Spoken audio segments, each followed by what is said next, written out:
There's a lot of meme playstyles in TF2. You have Trollger, Demo Pen, Gun Spy, Bad Scout, Battle Medic, and all sorts of other fun ones. But I feel like the Fish Scout isn't really mentioned enough for being such a highly effective class. Actually, the fish is super bad. Why would you ever use it?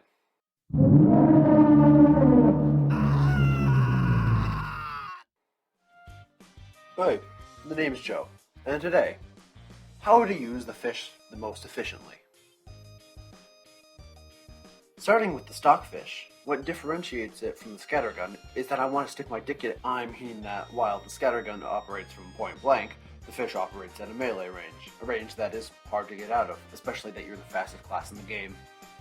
Now, stat-wise, the fish deals 35 damage and 105 on crit, and it takes half a second to attack, meaning successive hits add up fast, but it isn't enough damage to kill people fast, taking 4 hits over 2 seconds to kill light class, 5 hits over 2.5 seconds to kill medium class, 6 for soldier, and a whopping 9 hits to kill a heavy, which compared to most of these classes' abilities to one-shot you at that range can become a problem. So, in super simple terms, the fish uses shock and awe. Shock and awe basically means using enough force, or in your case, speed, to overwhelm your opponent. Overwhelming. That's the fish's key strength.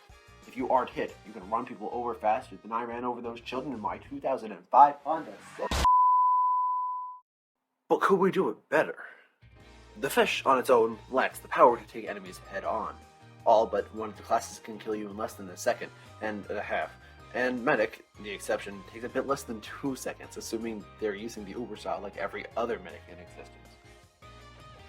So, what primary and secondary weapons would pair best with the fish? I have a list of 6 weapons that can be used in conjunction with the fish. The reason I have included these guys is because they don't contribute anything to the fish playstyle and detract from your fishy fun. The 6 weapons I have chosen are the Soda Popper, the Babyface's Blaster, the Force Nature, the Criticola, the Cleaver, and the Mad Milk. Let's get started. First of all, the Soda Popper.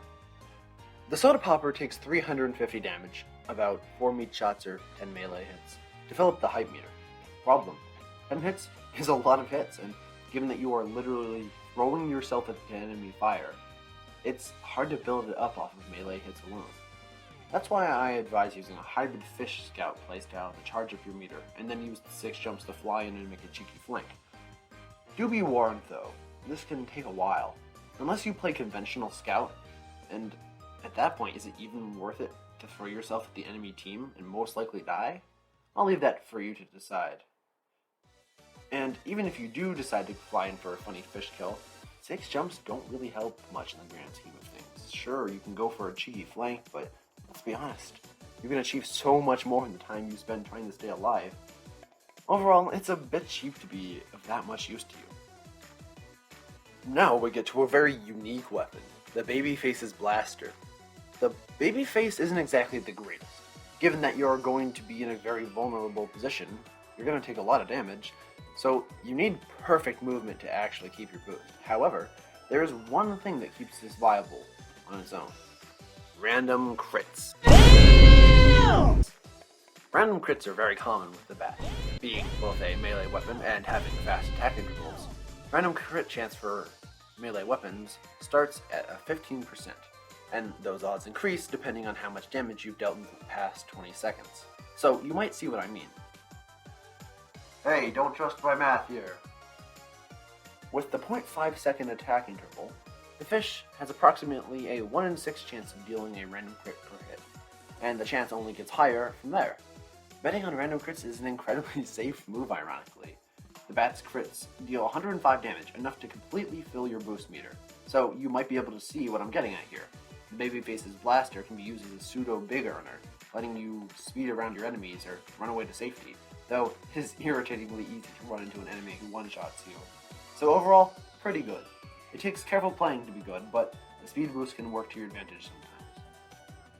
I'm a really big fan of this next weapon. You might be wondering why I put up the Force Nature on this list. Unlike our previous 2 weapons, it lacks any passive benefit, but the fan has one ace up its sleeve: Mobility Dominance. Mobility dominance is the idea that you can control a fight by influencing where you and your opponent is. Whoops, did you just run straight into the entirety of the enemy team with only your fish at your disposal? It's time to run like a bitch! The extra mobility lets you make fast escapes. The burst damage can also punish players overextending trying to kill you, as most people feel fairly confident trying to rush you down scout. Use the knockback to keep them at arm's length if the fish won't cut it. The fan lets you control where both you and your opponent are. This, when added with the fan's extra mobility out of combat and making fan jumps to get to normally inaccessible positions, makes the fan an excellent supporting weapon to the fish. Now, let's go to secondaries. The Criticola seems like a given when you talk about melee attacks. It's a powerful damage buff that lowers the number of hits required to kill someone, to 3 for light classes, 4 for medic and pyro and demo, 5 for soldier, and 7 for heavy. But the numbers are lying to you. See, mini crits boost damage to 35% and ignore damage falloff. So the weapons that get the most use out of mini crits are going to be ones with high instant damage, like most primary weapons. Now combine that with no damage falloff, and you have a force to be reckoned with. Assuming you're using a weapon with falloff and high damage, and the fish doesn't fit into either of those categories. The mini crit damage you deal to your enemies are much less powerful overall than the mini crits that they will deal to you. This weapon signs you into a death pact that will most likely end up with you dead.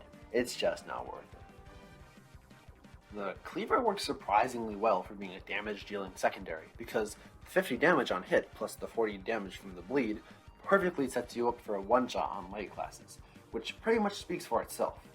Also, you can use it to build up boost or hype on the babyface's blaster and soda popper. Its blindingly fast charge rate makes it much more consistent than the milk in the Criticola. In fact, as soon as the bleed finishes, your charge meter has a measly 0.1 second to wait until you can use it again. That's pretty fast. Also, having a ranged option besides your scatter gun is nice. Oftentimes you can use this to soften your target up before you get into melee range. Last, and certainly not least, we have the funny milk. Now, I say this one for last because it's so good. If used correctly, the Mad Milk makes you invincible in one-on-ones. You can extinguish teammates and help your team out with tougher enemies. Being one of Scout's best secondaries, I had to talk about it here. Now, let's talk about which weapon loadout works best with the fish, starting with our worst one. The Soda Popper and the Criticola. Yeah, the Soda Popper kinda sucks ass. Its high damage requirement to fill your hype meter pigeonholes you into a hyper-defensive playstyle that sucks a lot of fun out of dicking around, which is a shame, as the whole reason you're using the fish is not to take the game that seriously. Oftentimes I found myself making sure to wait around until I spotted a risk-free engagement. But in the time I waited, I could have run in for a brain-dead play, died, respawned, and gone back in again, and my hype still wouldn't have been charged. The Criticola makes it even harder to survive long enough to actually fill your hype. It's a neat concept, but as I already said, being marked for death punishes you more than it punishes your enemies. So yeah, pretty terrible. Next up, we have our runner-up. The Babyface's Blaster and the Cleaver make for one of the most fun combos in the game. The consistent speed boosts you can get from the Cleaver, plus the epic sushi chef combo with the guillotine bleed and a single hit from the fish, makes using this incredibly fun. Running circles around your enemies makes for some of the most fun I've had in a while, and it has virtually no downtime unless you miss your Cleaver. But even then, 5.1 seconds isn't that long to wait.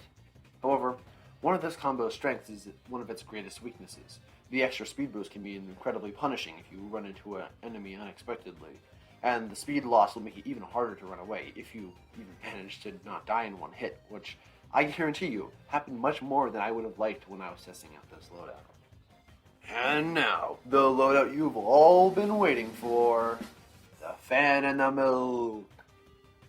Look, a loadout doesn't have to be gimmicky to be effective, and while I had fun with the Cleaver and the Babyface, I can say without a doubt that the Fan's mobility and the Milk's survivability make you pretty much unstoppable. The Milk keeps your health up, and it makes Afterburn and Afterthought. Heavy is a walk in the park, and Group's a breeze. Trying to soak as many people as possible has a double effect of helping you and your team, as taking multiple milked enemies on is one of the most logical courses of action.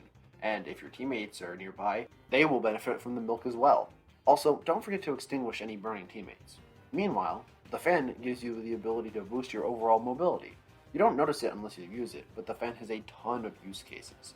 Many of the maps have high points and ledges that you can't reach without the Fan. and it's not only useful when running in. If you have to run like the coward you are, the extra mobility can help you clear high obstacles. And that's all. If you had any questions about other loadouts, like, Cleaver and Soda Popper, they suck, don't use them, I tried it, don't worry about it. If you wondered why I didn't put the pistols on there, I felt like it wasn't really fishy enough. That's all for today, folks. Be sure to tune in next time when I decide whether we're going to be talking about Fat Scat or tax evasion. See ya.